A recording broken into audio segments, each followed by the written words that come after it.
Okay, so today is March 2nd, 2026, and the world is absolutely on edge.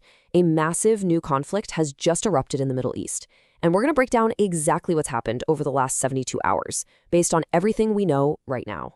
And get this, we are only on day 3 of what is already shaping up to be a huge and honestly devastating war. The whole situation is incredibly volatile, and the shockwaves, well, they're already being felt everywhere. So, at the very heart of this crisis is a military campaign called Operation Epic Fury. It's a massive, coordinated effort led by both the United States and Israel, and its stated goal is to basically neutralize Iran's ability to project power and wage war. And make no mistake, this is not a quick strike. President Trump himself said this could go on for 4 or 5 weeks. So they're signaling this is designed to be a long, systematic campaign to tear down Iran's strategic assets. Now, the strategy is becoming terrifyingly clear. In just the first 3 days, the number of senior Iranian leaders killed is 49. This points directly to what's known as a decapitation strike. They're trying to take out the regime's entire command and control. And to give you an idea of the scale we're talking about, this isn't just generals or officials. Reports are confirming that the strikes have reached the very, very top, including the death of the supreme leader himself, Ayatollah Ali Khamenei. So how is Iran responding to this? With absolute, total defiance. Even with this huge leadership vacuum, their top national security official has come out and said, flatly, there will be no negotiations, period. You know, a fire this big was never going to stay in one place. It was inevitable. And sure enough, the war is already spilling across borders, sending massive shockwaves through the entire region as Iran starts to hit back. Iran is lashing out with everything it's got, missiles, drones, and they're aiming for critical targets like energy sites and industrial zones in their neighbors.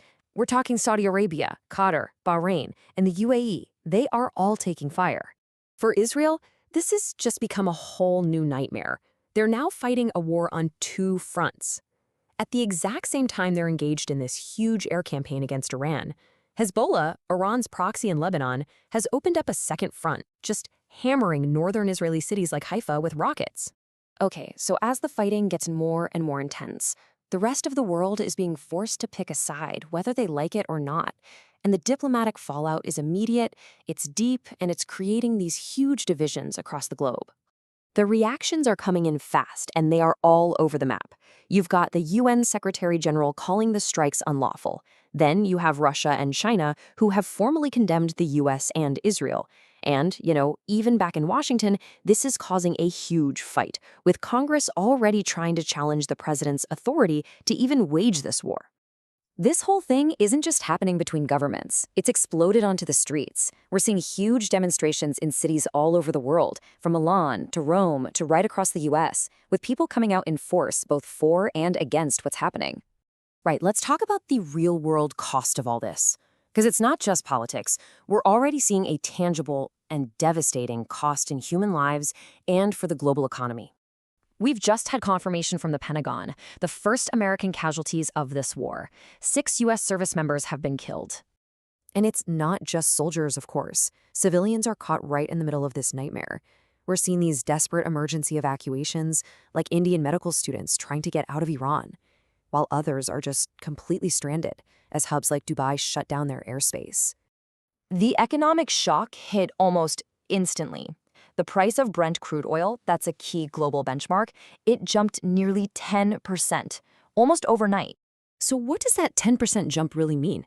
It means oil is now approaching $80 a barrel, and that's a spike that everyone is going to feel at the gas pump. In energy costs, it affects the price of literally everything.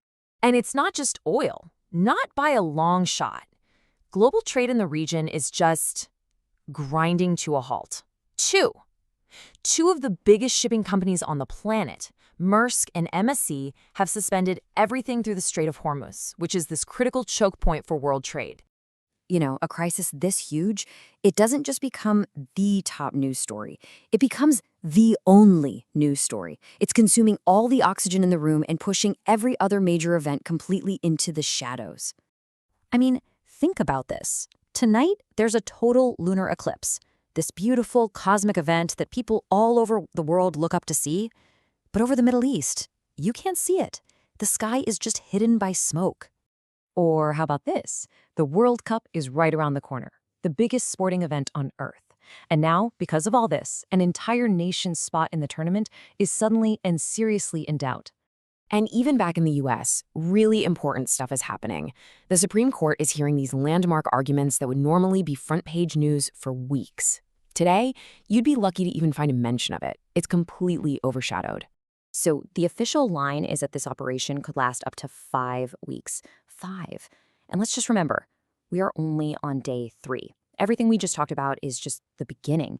The question that's hanging over absolutely everything is, what on earth happens next?